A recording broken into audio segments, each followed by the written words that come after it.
Okay. Okay, I'm going to mute myself, and Tom, you could take it away. Hello, good morning. This is a presentation of the Center for Future Consciousness, and I'm Tom Lombardo. Whoop. We're having good. Okay. Little techno glitch there. And this is part of the Evolution of Science Fiction webinar series. And at the moment, we're up to module 17, the new millennium, the singularity, and beyond. And we'll be doing the first decade of the new millennium, roughly speaking, from 2000 to 2010 today. And this webinar series is being developed in conjunction with me doing the accompanying book series. At the moment, 3 books have been published on the history of science fiction, volumes 1, 2, and 3, Prometheus to the Martians, The Time Machine, to Metropolis, and Superman to Star Maker. And there are webinars on all of those 3. And I've been doing webinars on the Golden Age through the Silver Age, the New Wave, Star Wars, and Cyberpunk. And now we're on to the last set of webinars, which aligns with Volume 6, Hyperion, the Singularity, and Beyond. So we did the 1990s last time where I talked about Hyperion, and today we'll be going into the Singularity and Beyond in the last 2 decades in this new millennium, the 21st century. So the books align with the webinars, and all the webinars are available, and I'll come back to that in a moment to tell you about that. Just a quick introduction. I'm the director of the Center for Future Consciousness, and up there I have our mission to advance the purposeful evolution of humanity through the heightening of future consciousness and wisdom and the inspirational, mythic, and cosmic power of science fiction. And as Terry mentioned, I have a newsletter which comes out intermittently and irregularly, Future Consciousness Insights. And since the last time we got together, we've taken all of the science fiction webinars, as well as approximately 30 other videos I've done, and we put them all together on my YouTube channel, the Center for Future Consciousness YouTube channel. So all the previous webinars can be viewed up there for free, but there's also lots of other stuff up there on future consciousness, consciousness wisdom, and some other stuff on science fiction and the study of the future as well. So that's all accessible on the YouTube channel. And I think Terry put up the link to the YouTube channel up on the chat box. And just quickly, here's books I have written on the study of the future, future consciousness, science fiction, psychology, and wisdom. And these books in various ways interweave together. I encourage you to go have a look at the different descriptions of the books if any of them sound interesting to you. And most of them are now up on the website where you could link in to Amazon. They're all up on Amazon, by the way. So, something I usually do when I start a webinar is to do a quick review of the last webinar. And the last webinar, number 16, dealt with the 1990s, the farthest reaches of space, time, and mind. And up there, you can see this fantastic bit of science fiction art by Jim Burns, who I'm going to talk about today as a contemporary science fiction artist. And this was the a painting he did for the cover of Greg Beer's novel Eon. And Eon I talked about last time as a novel of the actually Eon was written in the late 80s into the 1990s.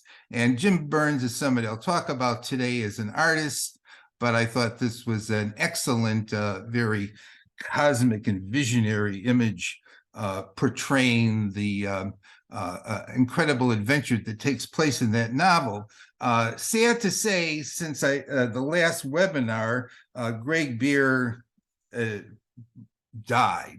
No other way to say it. And he wasn't really that old. I think he was actually younger than me, but he had cardiac problems and he died. But in remembrance of Greg Beer, who was a great science fiction novelist, this is an image from his novel Eon, done by Jim Burns. So last time, talked about Neil Stephenson's really excellent cyberpunk and nanotech novels, The Diamond Age and Snow Crash, two of the best novels written in science fiction during the 1990s, extremely popular, and we talked about them. Talked about Dan Simmons in the Hyperion series, and Ilium, his story about the reenactment of the siege of Troy on the planet Mars in the distant future. And Dan Simmons in Hyperion was one of the best novels I think ever written in science fiction. And we talked about Dan Simmons last time, and talked about Greg Beer, two of his excellent novels, Queen of Angels and Darwin's Children. Greg Beer was a premier science fiction writer from the 1980s up to the present.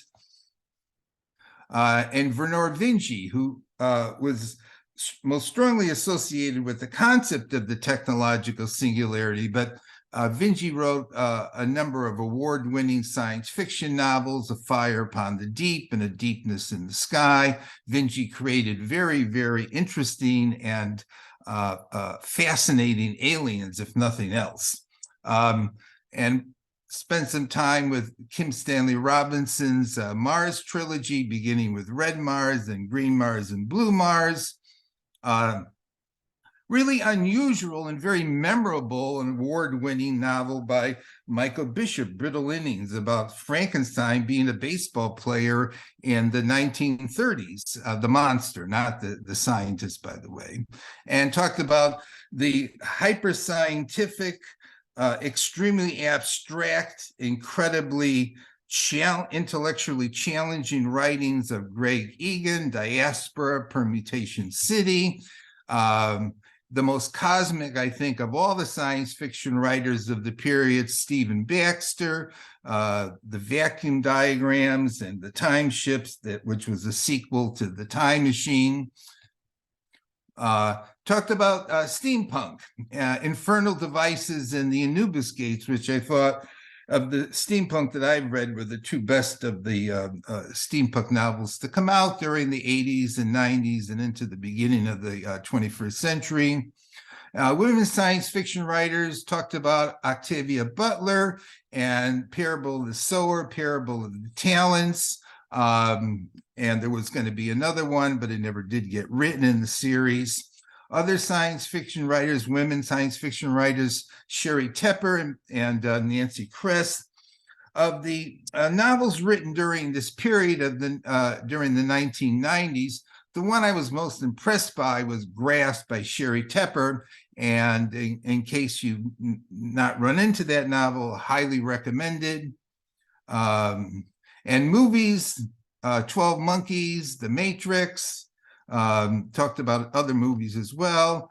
The award-winning graphic novel Watchmen, and talked about a bunch of the science fiction artists of that time. One that I highlighted that actually won lots of awards and was very influential and very gruesome was Geiger, the creator of Alien.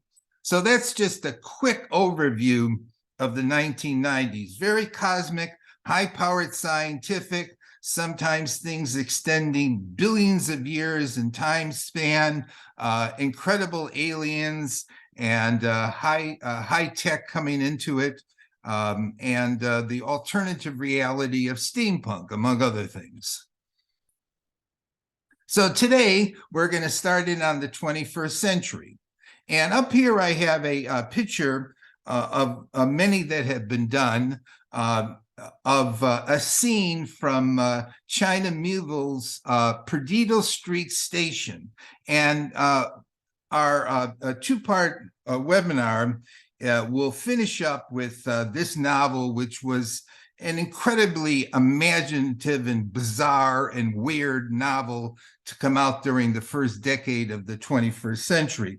And this is a scene out of it, but I thought it was appropriate as a backdrop to the kinds of stuff we'll look at today. Perdido Street Station, which we'll talk about in part 2.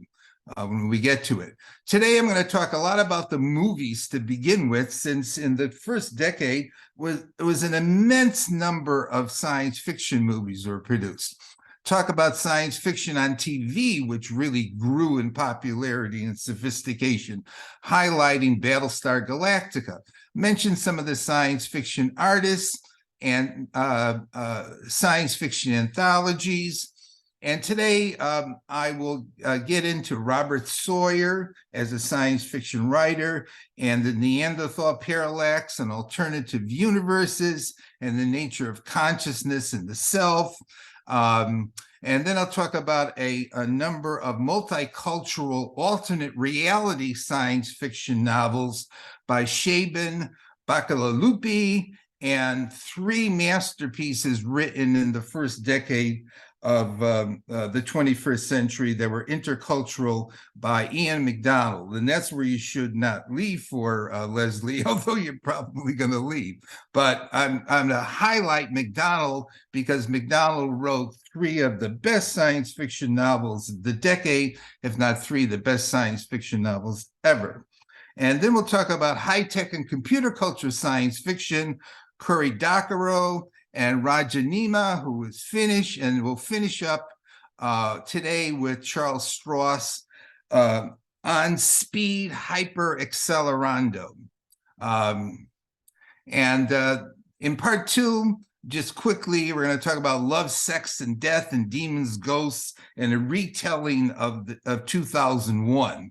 And the continued evolution of space opera, and award-winning women science fiction writers of the first decade of the 21st century, leading up to Connie Willis with her numerous time travel novels. And we'll finish up, as I mentioned, with The New Weird in China Millville, and what I think is the best novel of the first decade of the 21st century, Perdido Street Station, because it was definitely the most imaginative and weird novel of the first decade. So, science fiction cinema in the first decade of the new millennium. And I just put up here a number of different very popular movies of that period. And Terry, if you're there, could you put the video on pause just for a second, or like 30 seconds? I have to do one thing real quick and I'll be right back, okay? Okay, so science fiction cinema in the first decade of the 21st century continued to increase in popularity. And just as I pointed out back beginning in the late 1970s, early 1980s, that the bulk of the biggest money-making movies became predominantly science fiction. That trend continues into the 21st century. And the number of movies that were created, that were popular, increases over the previous couple of decades. So when we come into the 21st century, the cinema is just literally saturated with big money-making, extremely popular science fiction movies. And as representative of that popularity and that dominance of science fiction in the cinema, we have James Cameron's Avatar, which I have described as the most beautiful movie ever made, even if intellectually it had a plot that was pretty straightforward and simple about the noble savage and the evils of corporate high-tech capitalist society and lack of respect for nature and but the movie, in terms of its visualization, was something that was another jump forward in the continual evolution of special effects. Avatar has become, since it was released back in 2009, it is the biggest money-making movie of all time. For a little time, it lost its #1 position to one of the Avenger movies that came out later, but now it's again the biggest money-making movie of all time. And when you adjust for inflation, the only movie that has done better is still Gone with the Wind. But in terms of just general revenue coming in, Avatar is #1. And as I said, science fiction dominates, the top 10 biggest money-making movies. It continues to.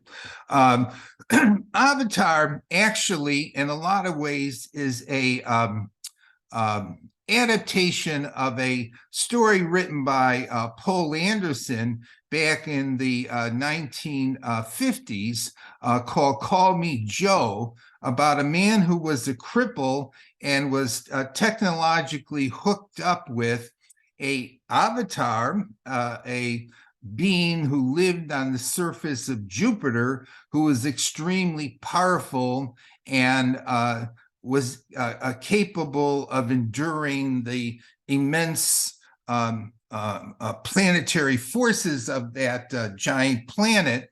And so in the movie Avatar, we have again a cripple who is technologically hooked up with an alternate, much more powerful body. And he is, in fact, the hero of this movie, although the woman, I forgot her name in the movie. I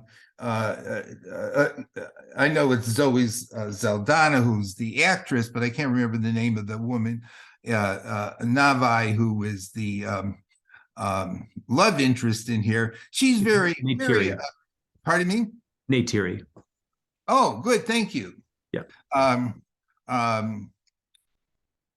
She's a very captivating character, to say the least. We have also a version of the Messiah theme here, somebody from the sky who comes and saves the indigenous people, in the end becomes the hero. We have the theme of a planet being intelligent and alive, and the conflict between nature and technology.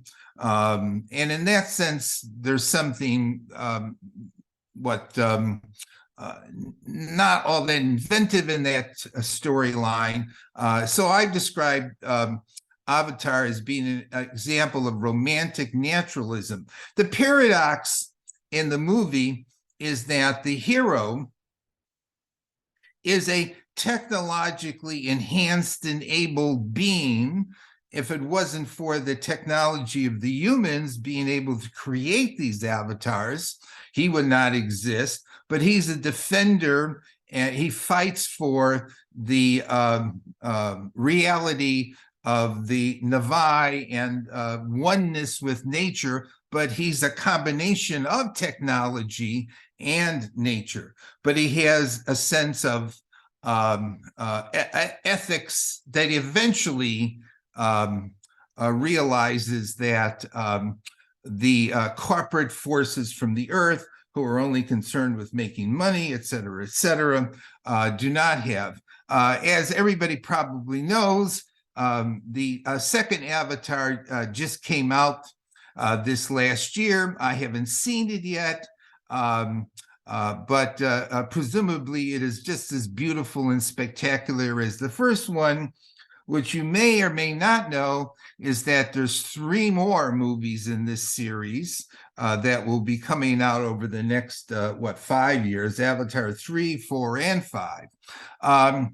So I would rate Avatar as being a top-notch science fiction movie for its incredible special effects, for the beauty of the movie. The movie just knocks your senses over.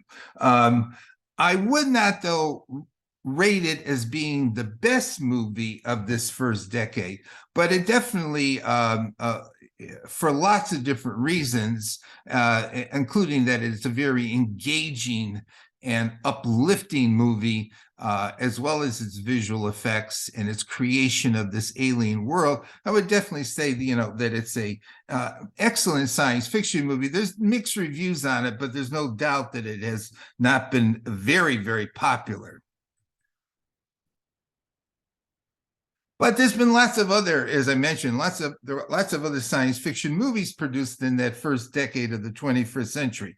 Here's an image from one of them. I don't know if anybody can recognize what this is an image from, but it's these kind of retro robots marching through New York City, and it's actually from the movie Sky Captain and the World of Tomorrow, which I think is one of the better movies produced in that decade. Now, in the middle of this image I have up here, I have Watchmen, the movie. And Watchmen, the movie, all things considered, I think was a better movie than Avatar. It's a more complex plot, a more intelligent plot. I talked about Watchmen last time. It's an alternate reality scenario. We do have a set of superheroes in here, which will become a significant theme in science fiction cinema in the coming 2 decades. But there are a very unusual set of superheroes, one of whom is who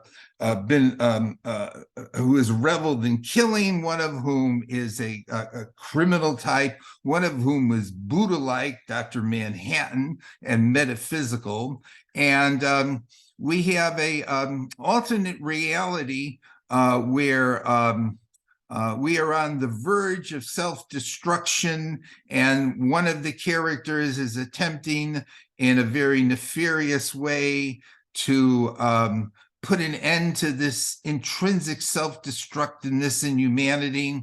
And it's a rather violent movie, but it's also a very gritty movie.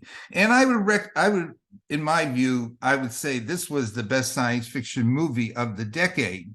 But there are other ones that are good. And here's some of my favorites that I have up here.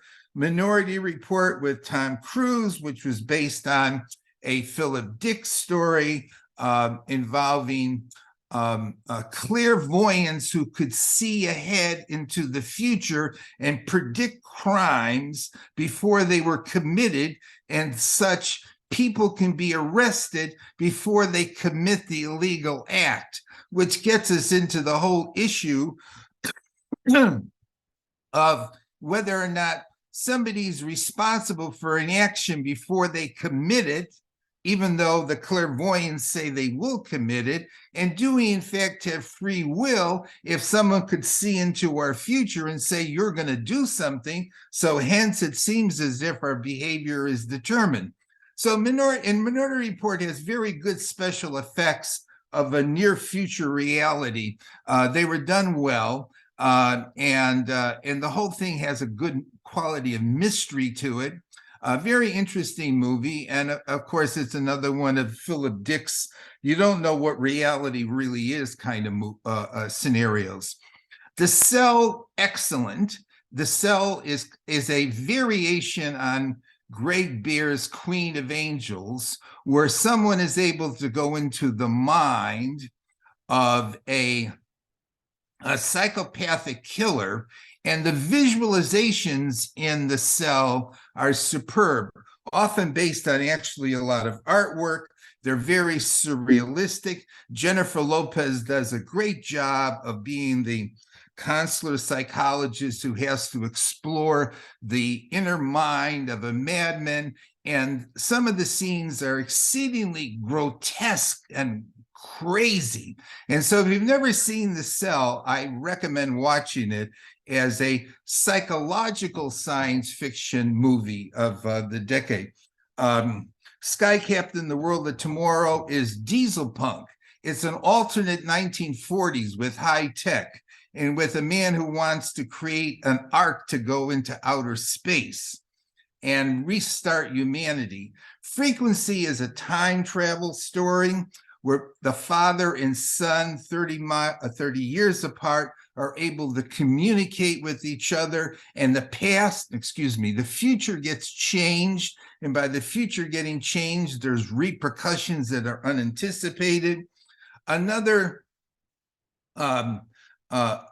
good psychological science fiction movie, Eternal Sunshine of the Spotless Mind. What if you could erase memories? What if you could erase unpleasant memories?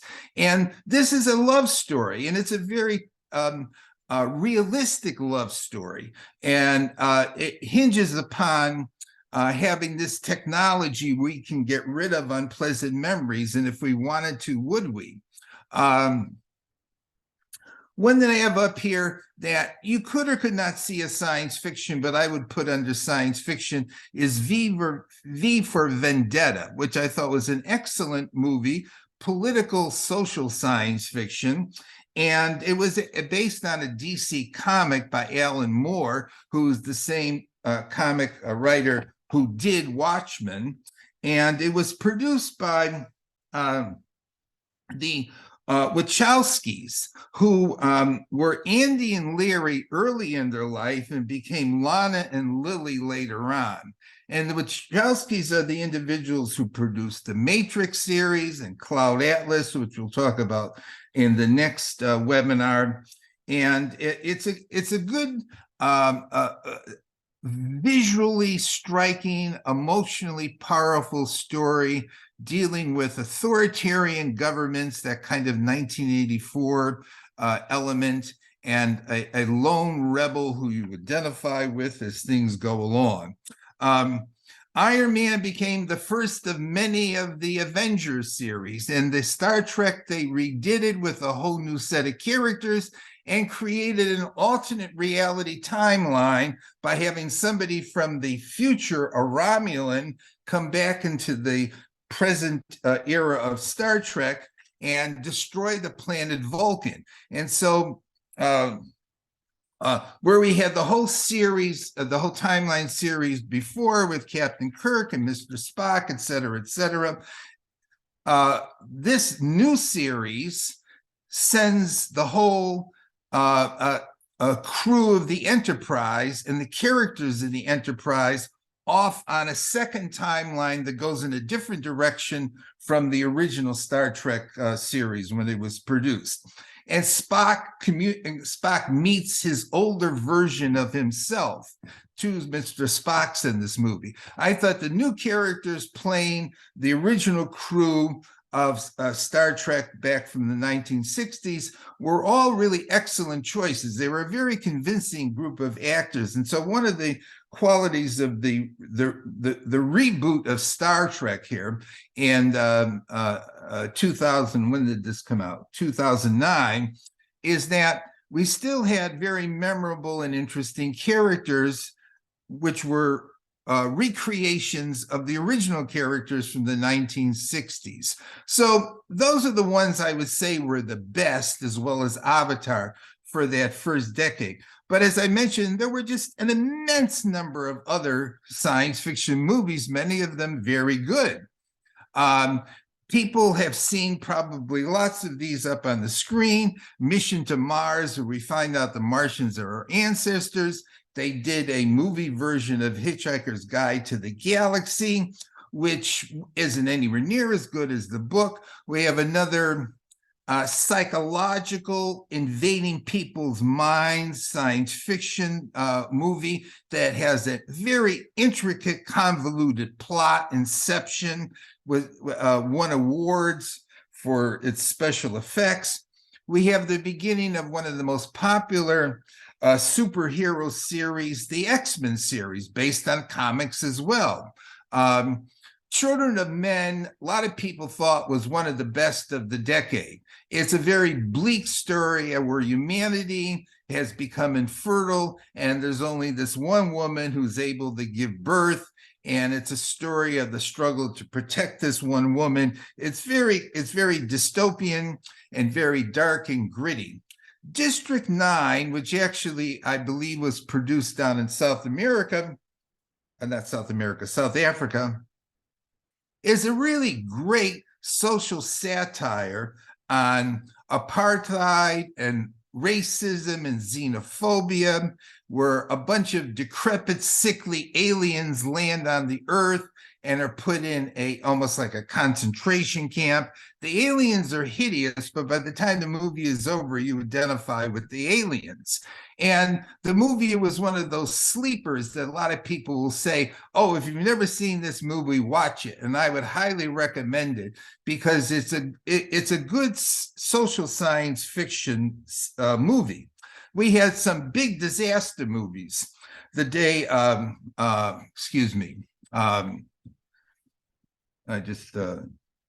The Day After Tomorrow in 2012.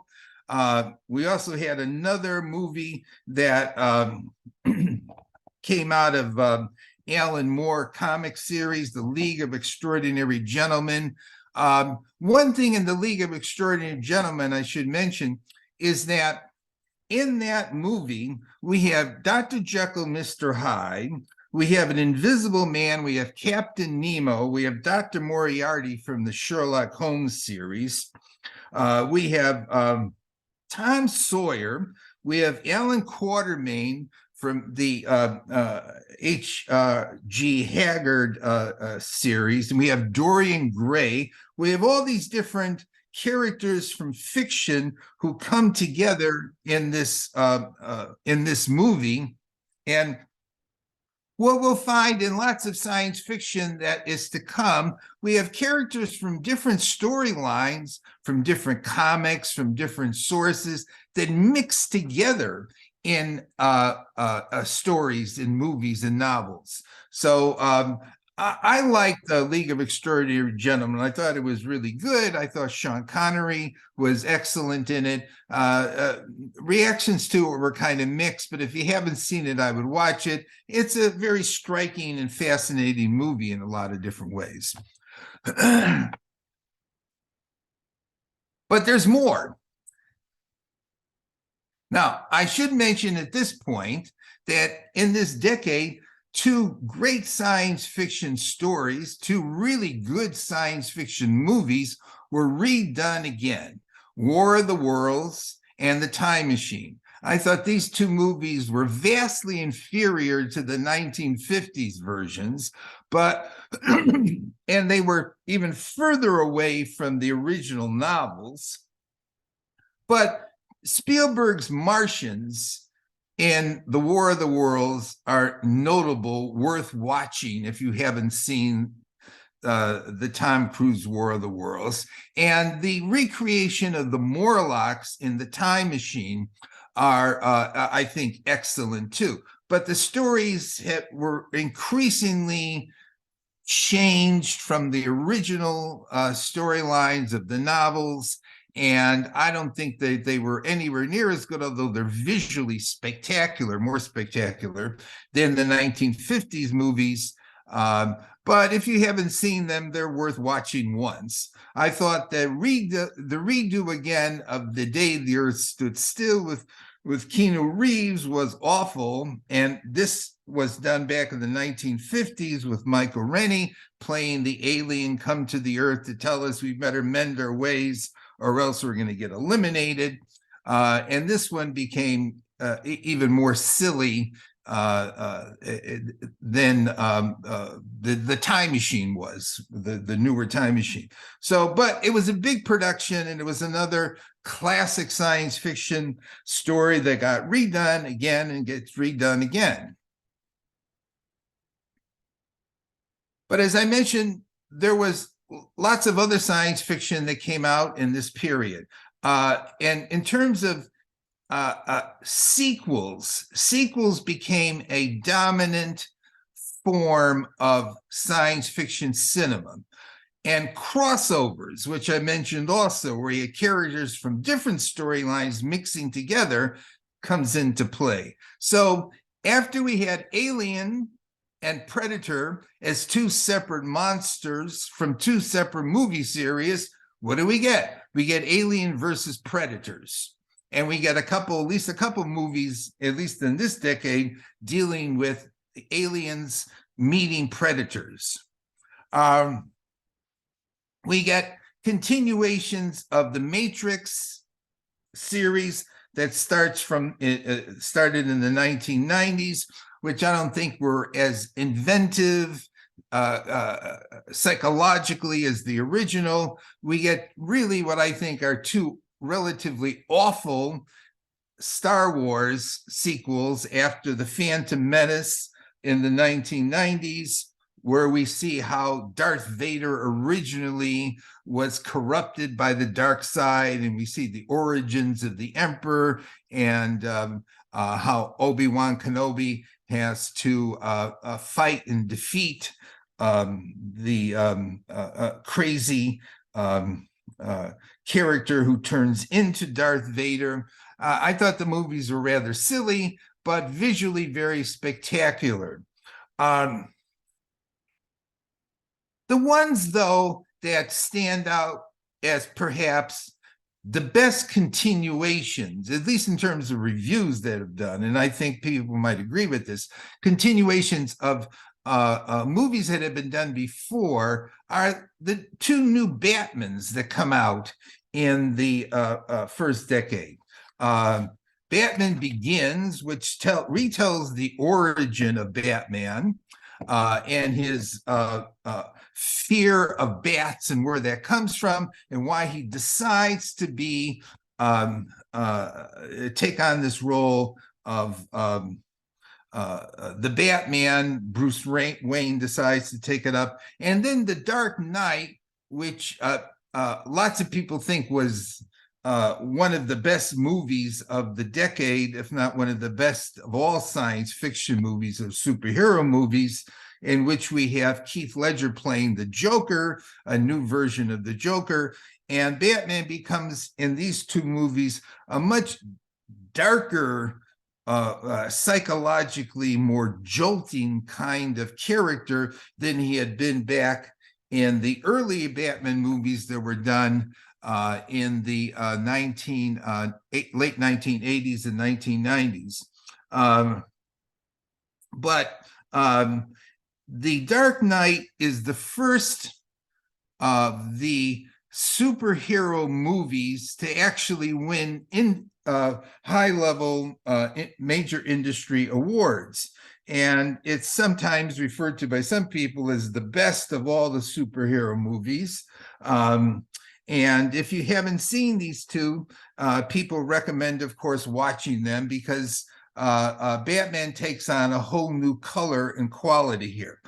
Terminator also continued into the first decade of the 21st century, with Terminator 3, where we have a woman Terminator, and Terminator Salvation, where we have another iteration of the saga of John Connor and of his attempt to defeat the forces of Skynet. And Terminator Salvation is very, very dark and bleak. I should also just mention up here iRobot, which is a very loose, extremely loose adaptation of Asimov's iRobot novel. It's almost very little similar to it. An adaptation of L. Ron Hubbard's Battlefield Earth with John Travolta, which a lot of people consider to be an awful movie. And it's one of those kinds of movies that if you've never watched it, just watch it to see how awful a movie could be. And but it's visually very striking. Two others I have up here that I wanted to mention are A Scanner Darkly, which is another adaptation from one of Philip Dick's stories. And this one is about a bunch of drug addicts and somebody who is attempting to uncover drug criminals in a future United States where we've lost the war on drugs, and most people are addicted to some new powerful drug. And it's all done in this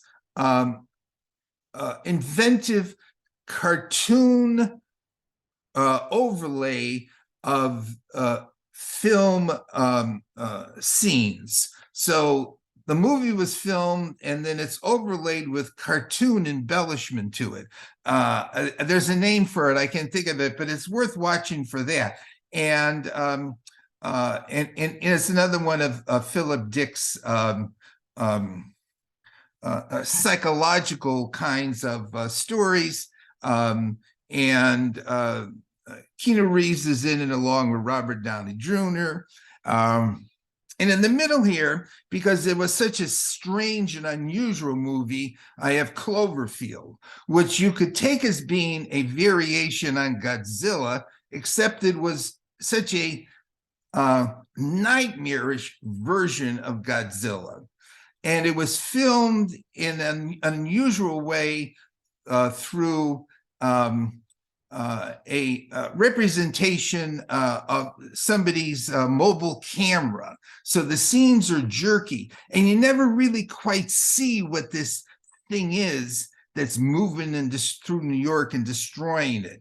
And it's a very spooky version of a Godzilla creature. And it's had a bunch of spin-offs from it since it first came out. And just as one final slide on cinema, because there was so much, and maybe I didn't hit on something that you thought of as being a good science fiction movie of that period. We had another superhero series begin, very popular, Spider-Man and Spider-Man 2. And we had the Hulk come in the early 2000s. They did it twice, the beginning story. They didn't like it the first time, and they tried a second one, so they did the Hulk, and then they did the Incredible Hulk. We had a fascinating development where we had a toy become a cinema theme, and we had the beginning of the Transformers. And the Transformers, there's been 7 of them, I think, right now in the series, and it's a story about giant alien robots who battle each other, good ones and bad ones, over control of this source of great energy and power. And it's based on toys that were created back a decade or two earlier, the Transformers, who could change from a robot into a truck or a car, et cetera, et cetera. And whether or not they seem juvenile, the whole series of movies, the series of movies have been very, very popular, and they continue to make them up to the present time. And they started back in that decade. 2 really spooky science fiction movies, besides Cloverfield, in case you haven't seen them, are Pitch Black and Signs. Mel Gibson's in Signs, and Vin Diesel plays the strange kind of hero in Pitch Black, which deals with fighting aliens on this strange alien world. In fact, if you haven't seen Pitch Black and you like something which is science fiction horror, definitely watch Pitch Black, because it is very scary. Signs is pretty spooky and scary too. Then we have the very bizarre Donnie Darko, which a lot of people really like, which is a commentary on contemporary society, involves time travel, and this strange, hideous 6-foot-tall rabbit that Donnie Darko keeps communicating with, and you're trying to figure out what this strange, hideous rabbit is. And it's a mystery science fiction, which comes together sort of okay at the end, although I wouldn't say it's a very clear resolution at the end. We have comedy science fiction, 2 really good ones. A lot of people really liked Idiocracy, about a man going 500 years into the future, and everybody has become significantly dumber because we've become so dependent on technology, we don't need intelligence or brains anymore. Okay, and if you haven't watched that, it's very, very funny and very simplistic. Evolution is a very funny movie dealing with aliens evolving on Earth very quickly.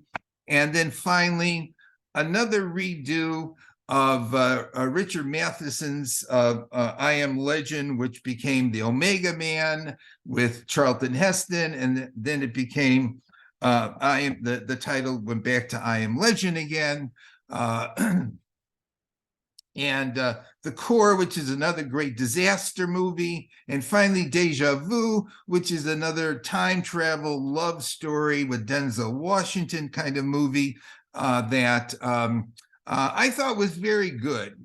You wouldn't exactly say it was sort of science fiction because there's time travel in it, but I thought Deja Vu was done fairly well. So that's a quick overview of movies, of which, as I said, there was a ton, a lot of good ones.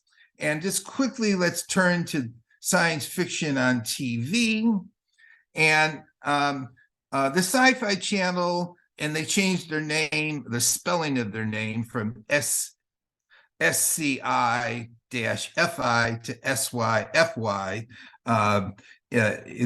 in the first decade, produced lots of science fiction TV series.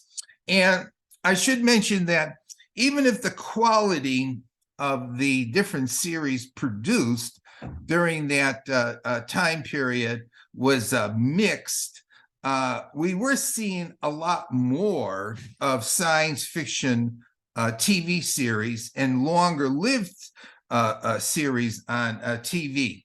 Stargate, which was the longest running science fiction TV series, which takes us back to the 1990s, had two spin-offs, Stargate Atlantis and Stargate Universe, which continued for 7 more years into the 21st century.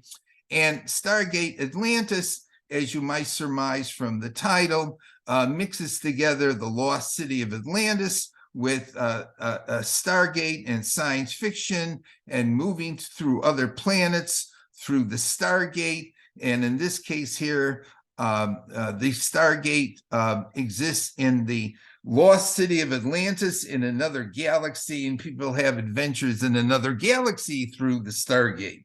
So the storyline continues. Other ones that I thought were pretty good were Firefly, which is an interesting combination of science fiction and Westerns. And it takes place in the future, and this crew on this one spaceship who make a meager living off of smuggling and various illegal types of economic activities, visit these different planets all settled by humans, and it's always like a Western town, that the planets they visit and the people that they encounter. So it was an odd combination of science fiction and the old Wild West. The Sci-Fi Channel also produced Warehouse 13 and Eureka, which were fairly popular. And Warehouse 13 was based on the idea that since the beginning of classical times, there's been mysterious, powerful objects which have been sequestered away into a series of warehouses, starting with Alexander the Great. And these different objects have various scientific occult powers. The most interesting thing in Warehouse 13 is that we get a woman version of H.G. Wells. Eureka is a story about a bunch of geniuses living in Oregon who create all these fantastic inventions. They redid V again, which they had done back a few decades earlier, where the aliens come to the Earth in giant spaceships, like in Childhood Zen, and they tell us that they are going to help us, blah, blah, blah. But underneath the human skin, they're reptiles, and they want to conquer the Earth. Star Trek did another series on TV, Star Trek Enterprise, which I thought was pretty boring. There was 5 seasons of it, though. Lost was very popular, about a group of individuals who find themselves stranded on a island, and it's sort of quasi-science fiction, quasi-mystical, mysterious. And they did a TV series on the Terminator. Terminator jumped over into TV with the Sarah Connor Chronicles. So there was a lot of science fiction being produced on TV during that decade.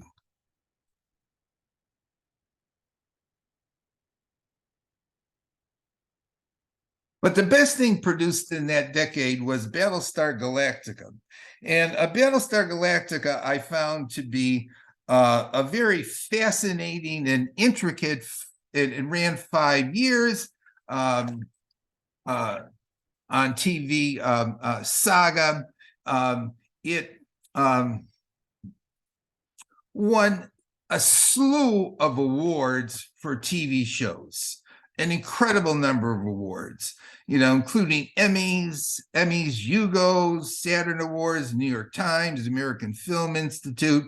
It has been listed as one of the 10 best, not 10, one of the 100 best TV shows ever made by the New York Times.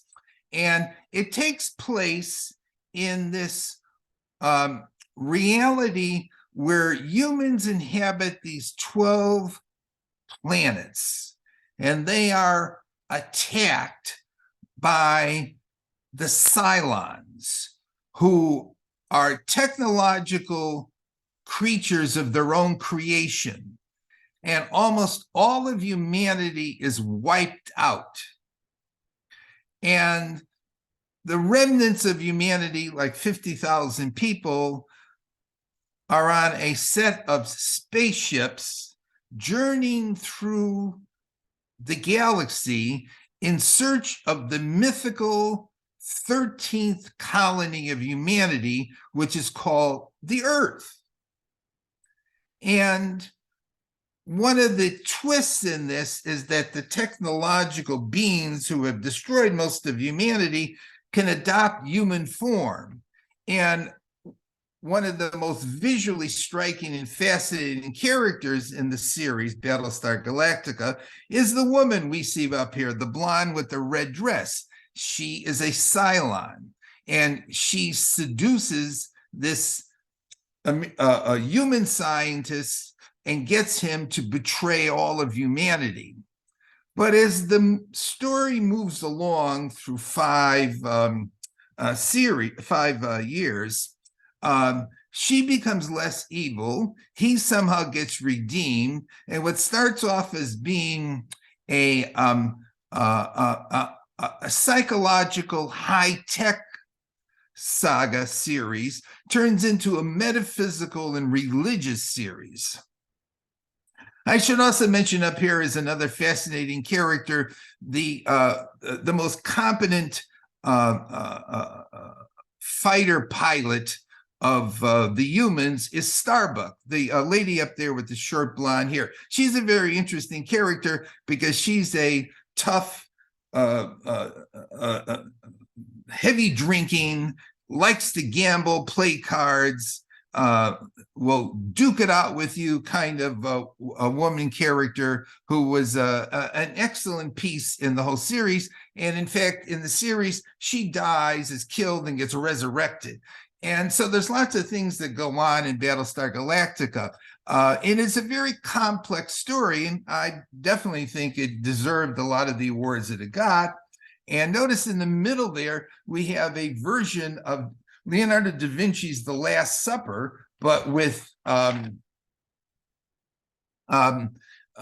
humans and the Cylon in the middle taking the place of Christ. So as I said, it becomes very religious and metaphysical.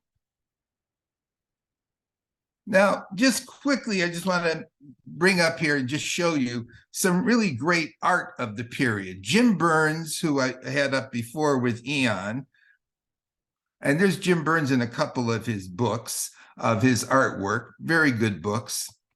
And when I went to see David Brin last year, David Brin had in his house the original painting, this one here, which Jim Burns did for him for the cover for Stargate Rising. And Jim Burns has done lots of covers for lots of books, and this is what he did for David Brin's Stargate Rising with the intelligent dolphins. And here's just some other of Jim Burns' art, really good aliens. His cover for Philip Jose Farmer's The Lovers. And here's some more of his aliens. And Bob Eagleton, who was really good with Dragons, and Bob Eagleton won Best Science Fiction Artist of the Year 8 times. And very, very colorful art, very colorful creatures, dragons, dinosaurs. Something funny's come up on my screen here. But the one who won the awards most time for Best Science Fiction Artist 13 times, Michael Wheeling. And Michael Wheeling also did dragons, but did lots of other things besides. This painting here, I later on discovered because they had it on a New Age CD cover. It was by Michael Whelan. It was one of his better pieces of work. And Michael Whelan also uses lots of color, but Michael Whelan is also very philosophical and cosmic in his images. And here's just some of his artwork up here. And he did covers for Isaac Asimov novels, for Edgar Rice Burroughs novels, for the Dragon Riders of Pern. And Whelan was the premier artist in science fiction over the last couple decades. So if you want to see science fiction art, Spectrum every year puts out a edition of Best Science Fiction Fantastic Art of the Year. And these are good to see how science fiction art and fantasy art has progressed over the last year. So maybe that's a good place to stop for a 5-minute break before we... Okay. All right. Now, one thing, since people have probably seen a lot of those... Oh, I'm sorry. Okay. Are we set? Yes, Tom, we're set. Oh, we're going. Okay. Lots of people have probably seen a ton of those different movies I was mentioning. And something I'd like you to think about, and we'll talk about it when I finish up on the science fiction literature part today, is what are the kinds of themes that get emphasized in science fiction movies of the era versus what are the kinds of themes that get emphasized in science fiction literature and of the same period. And something that's rather notable is that there's lots of ways in which they are very different. What you see in the cinema is not what you get with the novels, not the same kinds of themes, not the same kinds of topics. And I'd be interested in your thoughts on that as we move into some of the literature now. To continue here, okay. If you're interested in having a look at the literature of the first decade of the 21st century, 2 very good collections that came out every year of best science fiction novels and novellas of the year were Gardner Dozois' the year's best science fiction, and David Hartwell and Catherine Kramer's year's best SF. And those were produced, Dozois actually ran for 30 years, and Hartwell's ran for, 17, 18 years, covering that period of time from the end of the 1990s, Dozois from the 1980s up to into the second decade of the 21st century. So shorter science fiction, you could get a good sample of it, of the good science fiction written from those 2 collections that came out every year. Now, something I just did, just for the interest of it, was I went and I collected together the novels of this period from 1999 up to 2010 that won one of the 4 major awards, whether it was the Hugo, the Locus, the Nebula, or the British Science Fiction Award as best novels of the year. And if you look up on the screen, you'll notice that for a given year, the same novel does not usually win all of the 4 awards. You have different novels winning awards in the different one of the 4 different major awards. Some of the ones up here we've actually already talked about. like A Deepness in the Sky in the year 2000 by Vernor Vinge, and Darwin's Radio with the Nebula in 2001 by Greg Baird, and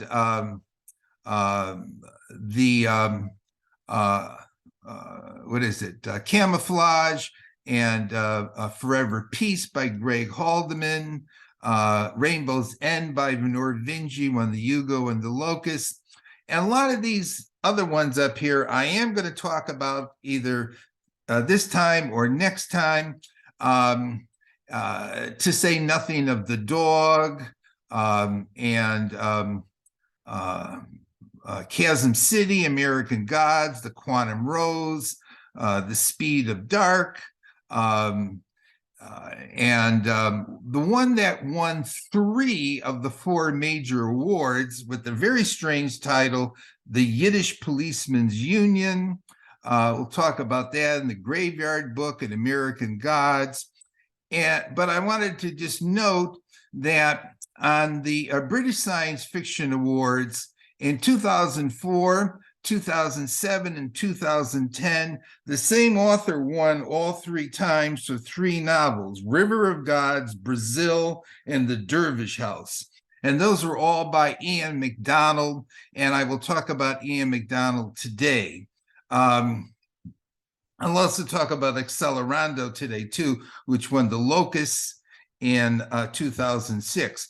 But MacDonald wrote those 3 novels in this decade, and I'm going to spend some time on Ian MacDonald because I think that Ian MacDonald was unequivocally the best science fiction writer of the decade with those 3 novels. So, the place to begin is with, in a sense, the past, but in another sense, something that is an alternative timeline to the timeline we've experienced. Robert Sawyer is a Canadian science fiction writer, and he has been exceedingly popular over the last 25 years. In fact, up on his website, he states, and I'd have to go back and check on this, but he states that he has won more major science fiction awards than any other science fiction writer living or dead. He has also been nominated for more major science fiction fantasy awards than any writer living and dead. Robert Sawyer is a very clear, simple, direct writer who loves to dabble in the deeply philosophical and cosmic issues of life. That is, he starts off in a very kind of plain speech, and then he gets into the heaviest of topics. Where he first achieved a great notoriety in science fiction was for his 3-volume series, The Neanderthal Parallax. And Hominids Volume 1 won the Hugo for Best Science Fiction Novel of the Year in 2003. And the premise of these 3 novels is that perhaps there are alternative universes that have alternative timelines. And let us imagine that there is an alternative universe in which Homo sapiens, us, went extinct, and Neanderthals became the dominant hominid species on the earth and achieved a comparable level of civilization and science and technology to what we have today in this alternative universe. And that in a quantum computer experiment, a quantum scientist, Hunter Boddick, is accidentally thrown from his universe into ours. And so we have a highly intelligent Neanderthal man of the 21st century, his 21st century, making contact with Homo sapiens from our reality, our universe. And that setting becomes the starting point for this very interesting comparison between Neanderthal civilization, that's high-tech modern, and our civilization, which is high-tech modern. And the Neanderthals come off vastly superior to us. Neanderthals have no problems with pollution, overpopulation, with destroying the environment. They have no wars. They have almost no crime at all. And the Neanderthal punter from this alternative universe finds us very perplexing and bizarre in the way we think, how we behave, the things we do. And we definitely do not look very good through Pontor's eyes. Now, just to highlight a few things about the Neanderthal civilization as it becomes revealed in these novels. The Neanderthals are all atheists. They do not believe in life after death. They think the idea of a God is ridiculous and makes no sense at all.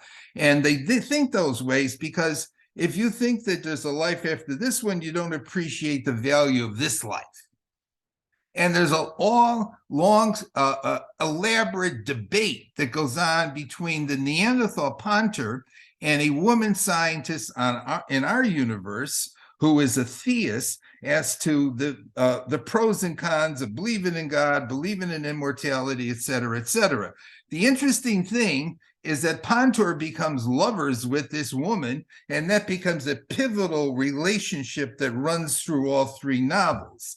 And Sori does an incredibly great job of envisioning how a very muscular, male, robust Neanderthal makes love with a fragile human female lover. The Neanderthals are all bisexual. They spend most of their time with their same-sex partners, but 4 or 5 days out of the month, they spend with their complementary sex partners. So they're all bisexual. They only mate once every 10 years, so they control their population growth. They have a much smaller population than we do. They've stayed, generally speaking, hunter-gatherer as opposed to turned into an agricultural society. They have wolves as pets. They never selectively bred wolves into dogs. They live in carved out trees. And when they're born, they have this technological band put around their wrists, which records everything that they do. So if they're ever charged for a crime, the law enforcement agencies, the Neanderthals, can repeat back the scene to see if in fact they did commit the crime, because they know that they're always potentially being watched.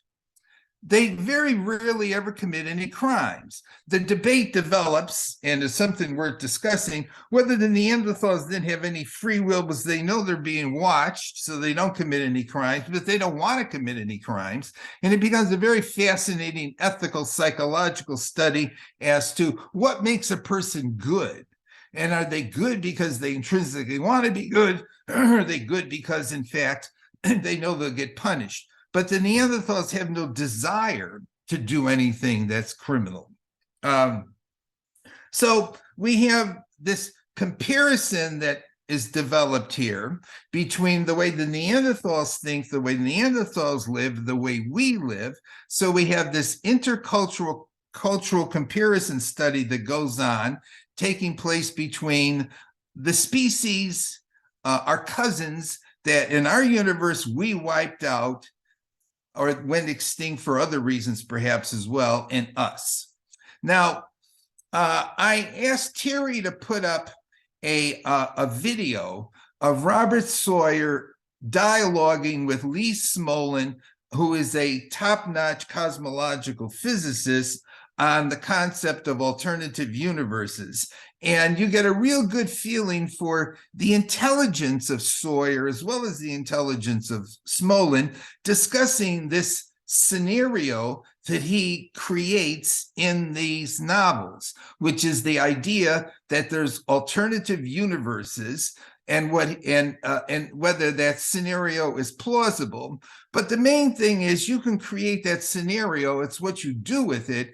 And what Sawyer does with it is very fascinating because he throws us face to face with our Neanderthal cousins and with a alternate human, like a human civilization, which is superior to us along many, many different dimensions. So if you haven't read the Neanderthal Parallax, that's novel number 1 of the first decade of the 21st century. Highly recommend that you read at least volume 1. Volume 1, I think, is the best, but the whole series is interesting and as a commentary on modern human civilization and how things could have gone in a different direction. But Sawyer, aside from the hominid series, as I mentioned, he's been a very popular writer, has written like 25, 30 different science fiction novels. And actually, the first novel that he won an award for, he won the Nebula Best Novel of the Year for The Terminal Experiment. And The Terminal Experiment is a science fiction novel that deals with the metaphysical concept of the soul, which is what Sawyer does. He goes after these heavy philosophical topics. In The Terminal Experiment, we have a medical engineer scientist who develops a super scanning device for measuring brain activity to determine exactly when a person dies. And what he observes as he's doing this is he observes this distinctive pattern of electrical activity in the brain that at the moment of death leaves the brain. And him and his computer scientist buddy decide that this is the electromagnetic embodiment of the soul and leaving the brain at the moment of death. And news of this gets out and causes this big religious discussion going on. Hey, we have proof of life after death. What is life after death like? Blah, blah, blah, blah, blah. And he throws in here, to be controversial with the whole thing, that with their technology, they can only find evidence of this soul pattern in chimpanzees, and they can't find it, at least at this time, in any other higher animal forms. Chimps have a soul. And then they discover that the human fetus has the soul develop in the 10th week of gestation inside of the womb. And of course, this would feed into big debates about abortion and the ethics of abortion, because after 10 weeks, presumably the human fetus has a soul in there. They create various computer simulations of this scientist's mind, which get into the internet. And that's another whole complicating story in the whole thing, because we end up with this murder mystery going on. But it's very fascinating that Sawyer in this novel takes a religious concept and tries to make a science fiction novel out of it. Do we really have a soul or not? Now, in the late 1990s into the first decade of the 21st century, Sawyer wrote a lot of novels that at least were nominated for Best Science Fiction Novel of the Year. And I have up here just 5. And one that I mentioned here, which gets into, again, this metaphysical dimension of Robert Sawyer and getting into deep philosophical concepts, Calculating God, which is a story about this alien who comes to the Earth and tells a paleontologist on the Earth, who he wants to see, there is evidence for the existence of God in the universe. And the evidence is that in all the planets that this alien has sampled, the mass extinctions have occurred exactly at the same chronological intervals in time, as if something at a cosmic level is orchestrating the punctuated equilibria advances that occur in life. So that's just one of the five there, which is an interesting novel, and where he goes with that in the novel. But Sawyer, as I mentioned, wrote a lot of novels that got nominated during that period of the latter part of the 20th, early part of the 21st century. One in particular that I found very fascinating that won the John Campbell Award for Best Novel of the Year was Mind Scan. And this is a novel taking place in the future where we have developed the technological ability to take the brain patterns in our own brain and download them into a new body, and a new body that will not wear out. And so you could have an immortal body and continue with your consciousness indefinitely past the point in which you would normally die. Problem is, you still have the old body that still has the old consciousness in it with the same identity. And so the people who have downloaded their body into a new, downloaded their mind into a new body, send their old bodies to the moon to live out the rest of their existence. This creates problems when people start to get into debates over which of the two is the actual real person.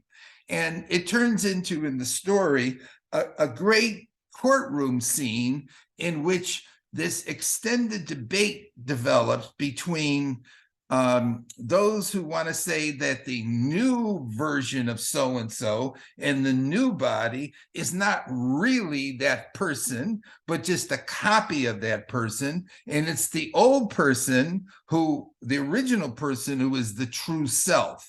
So Mind Scan gets into a ongoing debate over where is the identity, the true identity of a person, and can there be multiple selves of the same person in different bodies?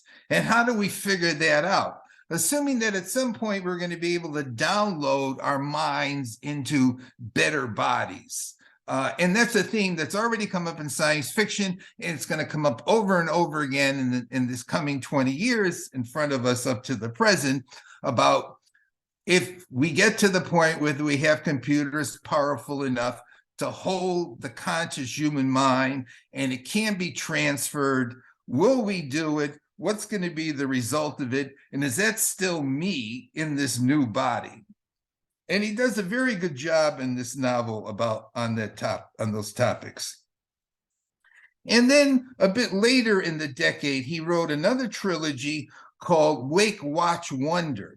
And it's a very realistic and detailed and interesting discussion of what if the web self-organized and became a conscious intellect. It woke up. And in the novel series, we have a young, highly intelligent, blind girl who first makes contact with the mind of the web. And it's a very good discussion of, if a mind were to wake up in an existence that it had no sense of what it was and what it was in, how would it figure out what it was and what it was in? And how would it communicate with somebody else, in this case here, a human? Because when the web wakes up, it doesn't know what it is or where it is. It only knows that it is and that it's conscious. And Suri does a good job of discussing how the World Wide Web could self-integrate and organize into a conscious mind. And of course, humanity has the willies about this, because we don't want this superior intelligence to us gaining control of the world.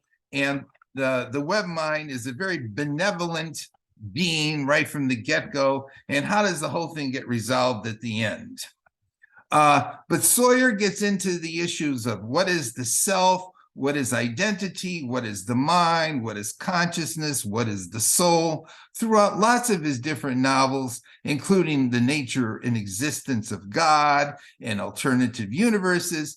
And again, he's highly recommended from my end because he's such a good, direct, simple kind of writer who will tackle deep philosophical questions within the context of science fiction.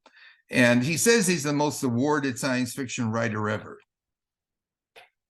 Now, alternative realities, alternative universes. Sawyer used that as a way to compare different cultures in the Neanderthal parallax. Michael Chabon started out as a popular fiction writer, and in the beginning of the 21st century wrote The Amazing Adventures of Cavalier and Clay, which won the Pulitzer Prize for best fiction novel of the year. And it's a story about two aspiring comic book writer illustrators who become successful in the comic book industry. And the two characters are two young Jewish guys who are modeled on the inventors of Superman. And as I said, Chabon, with this novel, became a significant figure in American fiction, American literature. This was a New York Times best-selling novel. And so Chabon was not a science fiction writer. But in 2007, he published The Yiddish Policemen's Union. And as I mentioned a bit ago, The Yiddish Policemen's Union is the only novel up there of this decade to win the Hugo, Nebula, and Locus, all three, for Best Science Fiction Novel of the Year. And it's an alternate reality novel. An alternate reality that takes place in Alaska.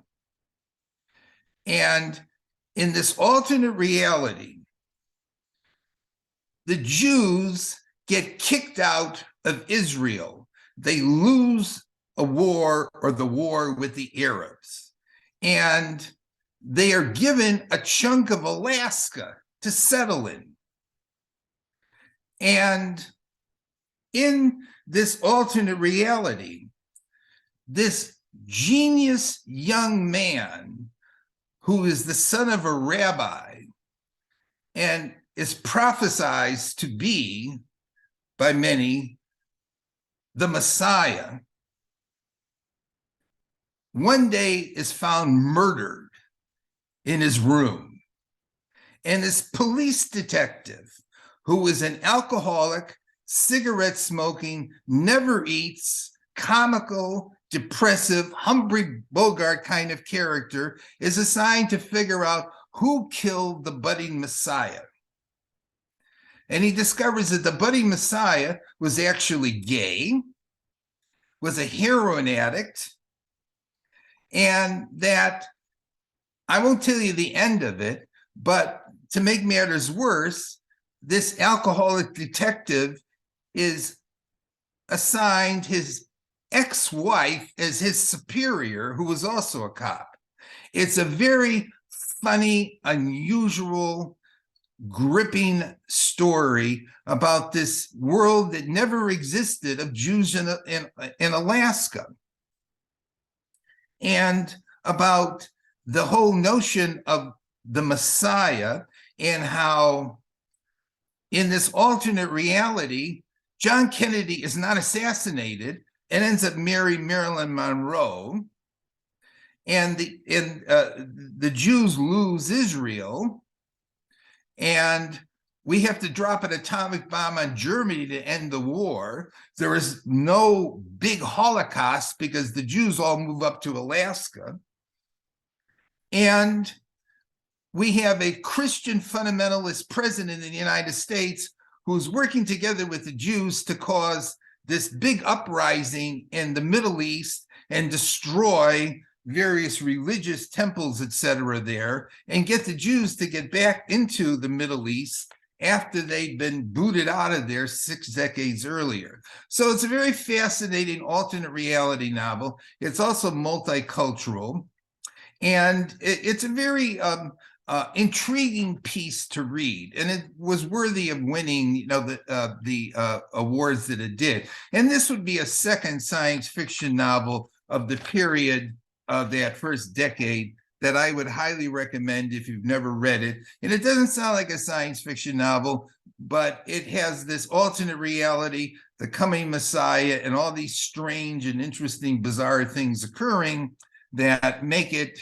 ended up getting nominated for awards and winning awards in that decade, by Michael Shaman, the Yiddish Policemen's Union. Now, another one of the decade that won lots of awards, by Paolo Bacalupe, was The Wind-Up Girl. And The Wind-Up Girl won both the Hugo and the Nebula, and it takes place in the future Bangkok, Thailand. And in this future reality of 3 centuries ahead from now, the fossil fuel is pretty well kaput and gone, but bioengineering has really come into form, and people make artificial foods, and there's this great conflict and conflict between those who want to raise foods the non-genetic manipulated way, and those who have control over food production across the earth, which involve genetically engineered foods. But the genetically engineered foods produce various plagues, and so we end up with this very gritty, dark, filled with nasty characters scenario. And in the middle of this is the Wind-Up Girl, who is a genetically engineered prostitute, sex girl, who works in a brothel and wants to get out of there, but can't get out of there because she's owed this debt to the owner of the place. And so we have this very gruesome vision of the future, as gruesome a vision of the future as one could imagine for of the novels that I'm going to be talking about, novels written during this time. But it's a very good depiction of a future Thailand and a world in which genetic engineering has become a significant factor in our production of foods. And also we have the oceans have risen, and eventually we have a great disaster, ecological disaster toward the end of this. And I won't tell you how it turns out, but I could say, for example, the Wind-Up Girl does gain her freedom, but she's only able to do so because she's so strong that in the end she engages in this incredibly grotesque and mass murdering of human beings. But as I said, it won awards. People listed it as one of the best novels of the year, one of the best novels of the decade. And Bacalupe has written other things besides Shipbreaker, and then recently he wrote The Water Knife, which actually takes place in the American Southwest when water becomes a very valuable commodity, and our Southwest is reduced to a dust bowl. So Bacalupe writes about ecological climate science fiction, which has become popular over the last decade or so. But The Wind-Up Girl is a very gritty and dark filled with all kinds of despicable characters and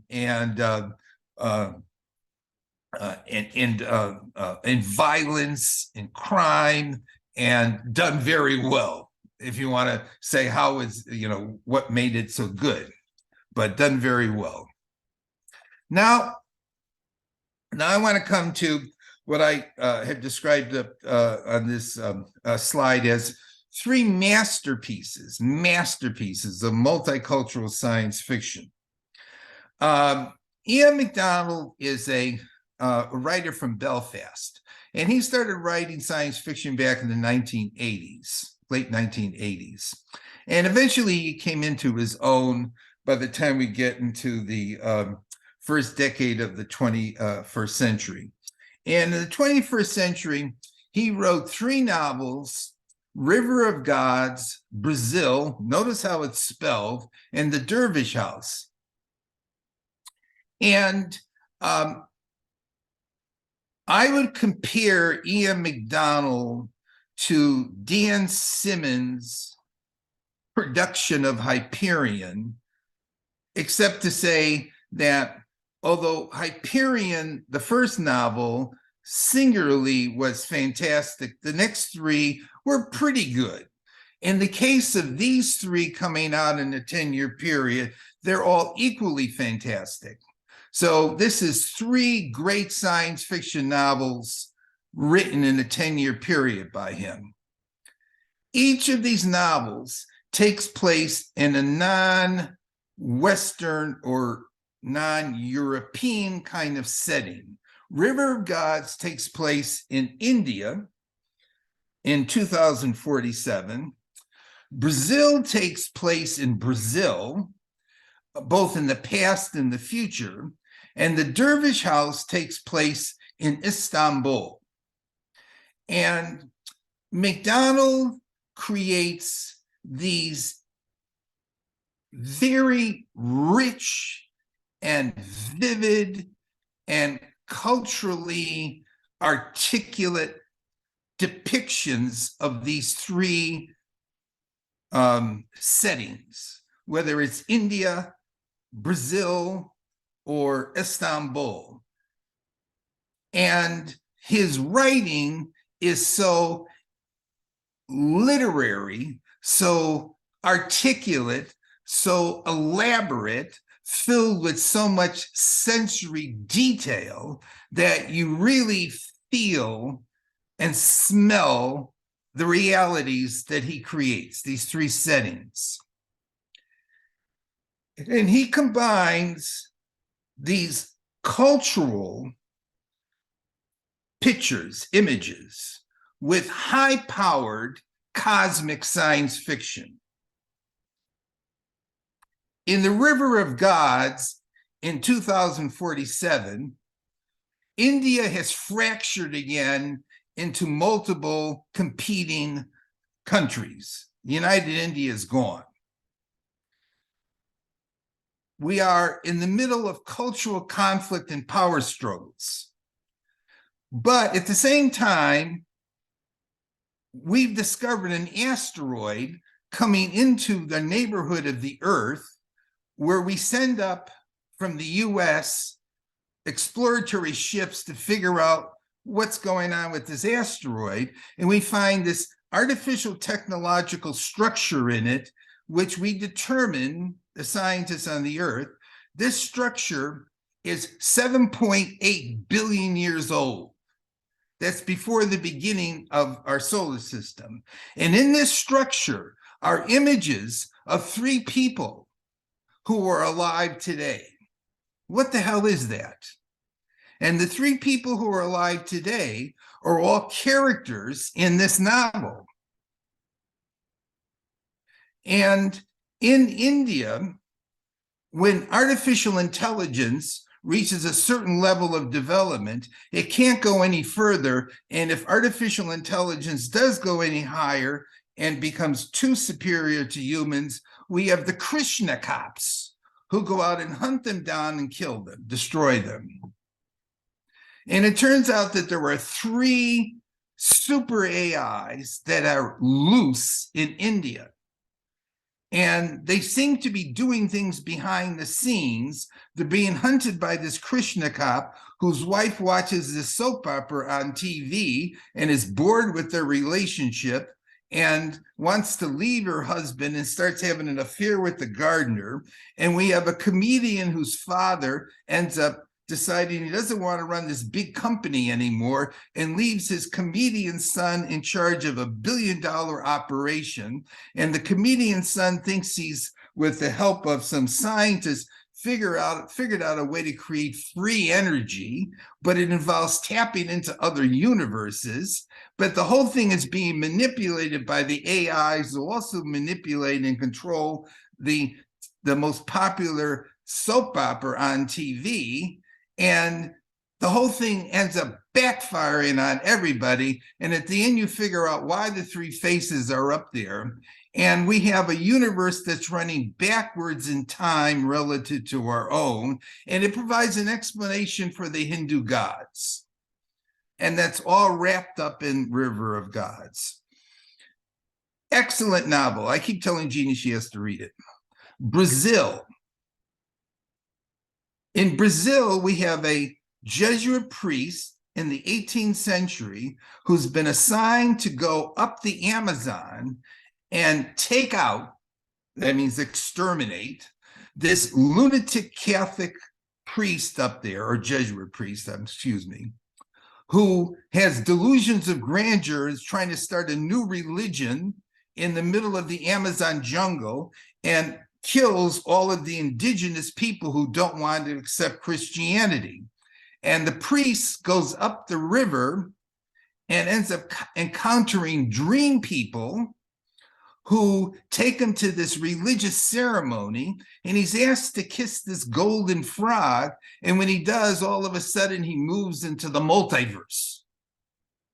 And we jump ahead to Rio de Janeiro, where we have a woman who works for a TV show producing cheap, sleazy TV shows, and finds out there's a duplicate of her chasing her around and causing lots of trouble.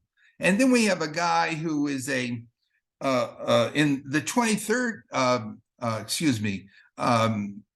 24th century, who lives in Rio de Janeiro, who falls in love with a woman who he sees get murdered, and then the woman comes back again. And the woman is from an alternate reality. And Brazil is a crazy trip, a really crazy trip by the time it's all over with. And it turns into a war between universes, the center of action in Brazil. And in the Dervish House, the third one, we're in Istanbul. In the near future, there's surveillance all over the place. Nanotechnology has really come into its own.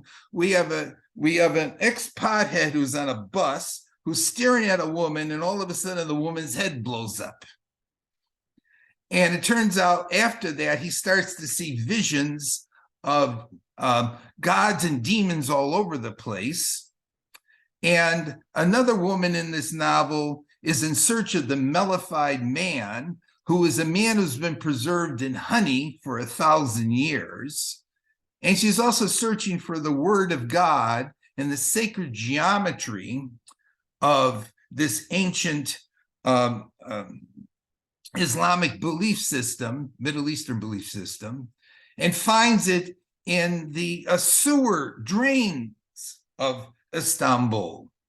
And we have a kid with an interesting